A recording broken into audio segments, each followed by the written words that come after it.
அந்த தம்பி அந்த பிரச்சனை ஒரு தடவை நடந்துட்டுன்னா அதை விட்டு வெளி வந்துடணும் தம்பி. அதை நம்ம யோசிக்கக்கூடாது. அடுத்தது என்ன அப்படின்றதுக்குள்ளே போயிடணும்.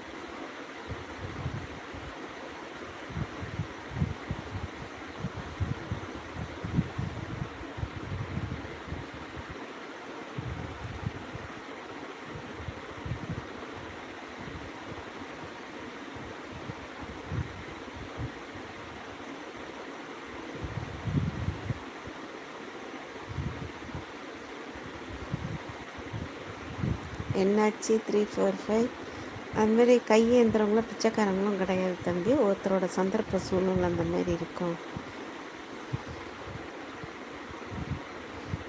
நான் வேண்டாம் என்று ஒதுங்கி நின்றேனே, அவங்களே வராது. நான் என்ன பண்ணுறது சொல்லுங்க அக்கா. Happy Deepavali. Same to you brother.